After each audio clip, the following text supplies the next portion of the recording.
Campaign പോലെ തന്നെ ഈ നമ്പർ സ്വീകരിക്കുന്നു, പരാതി സ്വീകരിക്കുന്നു, എന്നിട്ട് പോലും പോലീസിന്റെ മനോവീര്യം തകർക്കുകയാണ് താങ്കളെന്ന് മുഖ്യമന്ത്രി അഭിപ്രായപ്പെടുമ്പോൾ എത്ര ഇങ്ങനെ പോരാട്ടം മുന്നോട്ട് പോകാൻ പറ്റും? എൻ്റെ പൊന്നാര അരുണേ, നീ ഇവിടുന്ന് അറിയാം നേരെ ബാക്കിൽ പോലീസ് സ്റ്റേഷനാണല്ലോ, നിലമ്പൂർ പോലീസ് സ്റ്റേഷൻ മുമ്പിൽ നിനക്ക് പരിചയമില്ല, ആരെങ്കിലൊക്കെ ഉണ്ടാവുമല്ലോ പത്രക്കാരൻ. നിനക്ക് ഒരു 4 പോലീസുകാരെ വിളിച്ചിട്ട്, അല്ല സഹോദര, ഈ വാർത്തയൊക്കെ വന്നതിന് ശേഷം നിങ്ങളുടെ മനോവീര്യം തകർന്നൊക്കെയാണോ വർദ്ധിച്ചേക്കാണോ എന്ന് ചോദിക്കും.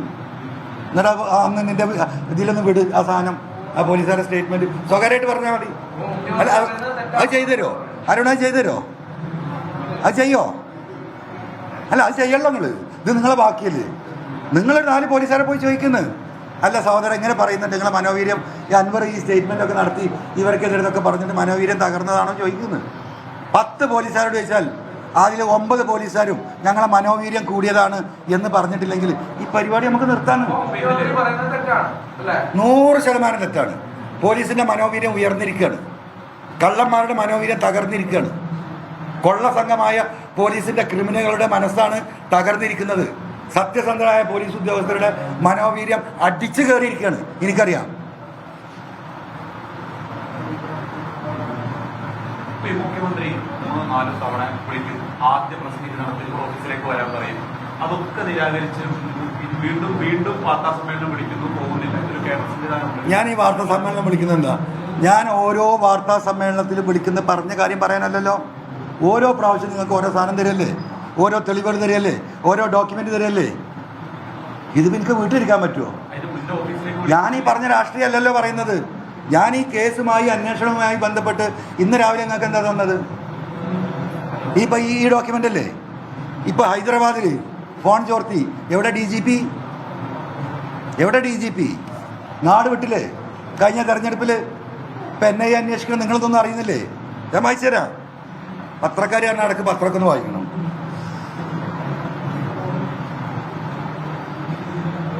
നിങ്ങൾ ഒരു സാധനം വായിക്കൂല, എന്നിട്ട് വെറുതെ എന്നോട് ആവശ്യമില്ലാത്ത ചോദ്യം ചോദിക്കുക. ഈ നാട്ടിൽ നടക്കുന്ന കാര്യമില്ല ഇതൊക്കെ. എന്നിട്ട് ഞാനൊരു കള്ളൻ. ആയിക്കോട്ടെ, കുഴപ്പമില്ല. പൊന്നാട് സഹോദരന്മാരെ, ഇപ്പം ഒന്ന് കേട്ടി, 1 മിനിറ്റ്.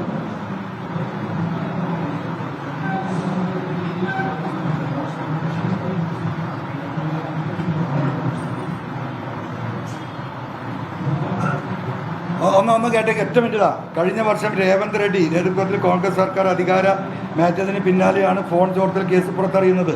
പ്രതിപക്ഷ നേതാക്കളും സെലിബ്രിറ്റികളും ഉൾപ്പെടെ നിരവധി ഉന്നതരുടെ ഫോണുകൾ ഭരണകാലത്ത് ചോർത്തിയെന്നാണ് അന്വേഷണ ഉദ്യോഗസ്ഥർ കണ്ടെത്തിയത്. ചന്ദ്രശേഖർ റാവുവിൻ്റെ രാഷ്ട്രീയ എതിരാളികളായി നിരീക്ഷിക്കാൻ നവംബറിന് മുമ്പ് തെരഞ്ഞെടുപ്പിന് മുമ്പ് രൂപീകരിച്ച സംഘമാണ് ഫോൺ ചോർത്തിയത്.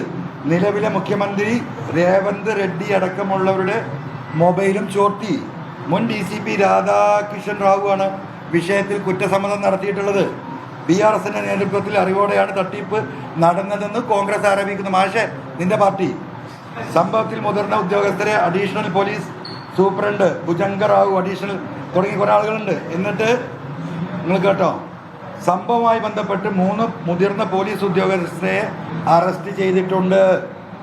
നിലവിൽ അമേരിക്കയിലുള്ള സംസ്ഥാന ഇന്റലിജൻസ് ബ്യൂറോ മുൻ മേധാവി T. പ്രഭാകരൻ റാവുവിന് നോട്ടീസ് അയച്ചിട്ടുണ്ട്.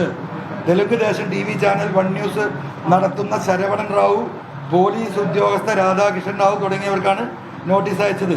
ഞങ്ങനെ വന്നിട്ട് ഇത് കേട്ടത് എങ്ങനെയാണ് ചോർത്തിയതല്ലേ കേൾക്കണ്ടല്ലോ. തോമസട്ടി ഇറങ്ങാം, എനിക്ക് ചിലപ്പോൾ ഉറക്കം വരും.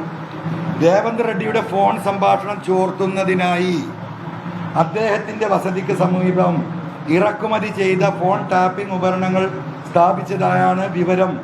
സംസ്ഥാന ഇന്റലിജൻസ് സാങ്കേതിക കൺസൾട്ടന്റ് ആയിരുന്ന രവി പോൾ എന്ന വ്യക്തി രേവന്ത് റെഡ്ഡിയുടെ വസതിക്ക് സമീപം ഓഫീസ് ആരംഭിച്ച് അവിടെ വേറെ ഓഫീസ് തുടങ്ങിയിരിക്കുകയാണ്.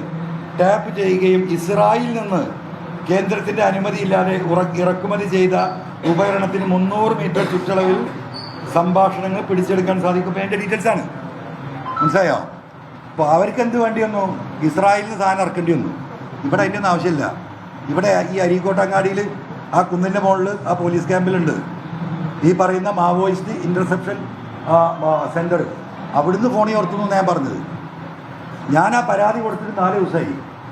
ഇന്നും അതിൻ്റെ അകത്തിരിക്കുന്ന ഉദ്യോഗസ്ഥന്മാർ, ആ 3 ആൾ ഈ നിമിഷം വരെ മാറ്റിയിട്ടില്ല. ഒന്ന് മാറ്റെങ്കിലും വേണ്ടേ? ഞാൻ പറഞ്ഞതെന്താ, ഇവർ ചോർത്തിയ ഫോണുകൾ ചോർത്തിയെടുത്തത് ഒരു പക്ഷേ ഡിലീറ്റ് ചെയ്യപ്പെട്ടേക്കാം, ഹാർഡ് ഡിസ്ക് മാറ്റപ്പെട്ടേക്കാം. അതുകൊണ്ട് അടിയന്തരമായിട്ട് ഈ വിഷയത്തിൽ ഇടപെടുന്നതാണ്. ഇപ്പോൾ ഇതൊന്നും ഇതിലൊന്നും അന്വേഷണമില്ല. അപ്പോൾ അന്വേഷണം നടക്കുന്നുണ്ട്. എന്താ അറിയുന്നത്, DGPയുടെ നേതൃത്വത്തിലുള്ള SIT ബഹുമാനപ്പെട്ട മുഖ്യമന്ത്രി പറഞ്ഞ പോലെ ഒരു അന്വേഷണം അങ്ങനെ പോകുന്നുണ്ട്. പാരലൽ അന്വേഷണം നടക്കാരാ ഈ MR അജിത് കുമാറിൻ്റെ നേതൃത്വത്തിൽ, ഒഫീഷ്യൽ അല്ല അൺഒഫീഷ്യൽ. എന്താണ് PV അൻവറിന് എന്തിനാ കിട്ടിയത്? ആരാണ് ആ വിവരം കൊടുത്തത്? എവിടെ നിന്നാണ് ഈ മറ്റേ റിപ്പോർട്ടറോ അവൻ്റെ കയ്യിൽ വന്നത്? ഇത് അന്വേഷണം നടക്കുക. ആരാ തെളിവ് കൊടുക്കുന്നത്? ഈ സ്വർണ്ണേറ്റ് വന്ന പോലെ ആരാ വീട്ടിലാണ് അൻവറിൻ്റെ ആളുകൾ പോകുന്നത്? ഈ ഒരു അന്വേഷണം ത്വരിതഗതിയിൽ നടക്കുന്നുണ്ട്. നടക്കട്ടെ.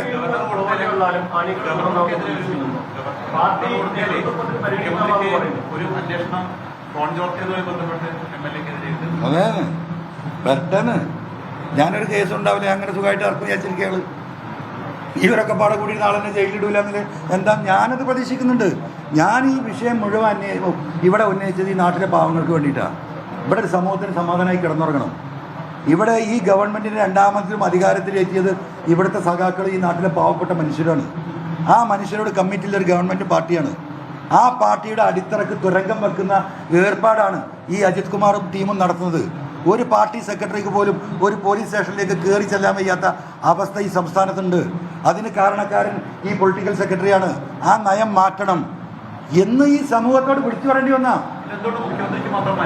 അതെനിക്കറിയില്ല. എന്ത് മനസ്സിലാക്കാൻ ഞാൻ എന്ത് ചെയ്യാനാന്ന്? ഞാൻ എൻ്റെ വീട്ടിലെ കാര്യത്തിൽ ഇറങ്ങിയല്ലോ. അല്ല, അതൊന്നും എനിക്കറിയില്ല. ഞങ്ങൾക്കതിനകത്ത് നേരെ കിട്ടിയില്ല. നിങ്ങൾ ഈ പറഞ്ഞ TV വാർത്തയൊന്നും കാണാൻ ഞാൻ ഈ പണിയിലല്ലേ. ആരെങ്കിലും പറഞ്ഞ നെഗറ്റീവ് ന്യൂസ് ഉണ്ടെങ്കിൽ കൊടുത്തിട്ട് നമ്മളെ സ്റ്റാഫ് ആരെങ്കിലും തരുമ്പോൾ അതൊന്നും നോക്കുന്നല്ലാതെ വേറെ എന്താണ് നോക്കുന്നത് എനിക്കറിയില്ല.